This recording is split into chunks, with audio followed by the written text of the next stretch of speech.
السلام علیکم۔ کیا آپ کو معلوم ہے نماز میں ایک ایسی غلطی بھی ہے جس کے کر دینے سے بندے کی نماز تو خراب ہو ہی جاتی ہے، ایمان بھی رخصت ہو جاتا ہے۔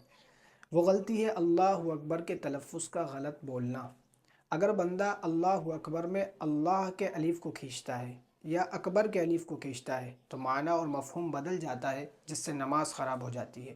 اور اگر جان بوجھ کر بندہ اللہ کے الف کو کھینچ رہا ہے یا اکبر کے الف کو کھینچ رہا ہے تو نماز تو خراب ہوگی ہی، ایمان بھی خراب اور ختم ہو جائے گا، کیونکہ اللہ اکبر کا معنی ہوتا ہے اللہ سب سے بڑے ہیں، اور اللہ کے الف کو اگر کھینچ کر آپ اللہ اکبر کہہ رہے ہیں تو پھر ترجمہ ٹرانسلیشن ہوتا ہے کیا اللہ بڑے ہیں؟ اور کیا اللہ بڑے ہیں یہ ایمان میں شک ہے، اور شک کی ایمان میں گنجائش نہیں۔ ایمان میں اللہ کے بڑے ہونے میں شک کرنے والا بندہ کافر ہو جاتا ہے اگر جان بوجھ کر ان الفاظ کو استعمال کر رہا ہے۔ ایسے ہی اگر اکبر کے الف کو آپ کھینچ دیتے ہیں تو بھی معنی سیم بنتا ہے اللہ کیا بڑے ہیں۔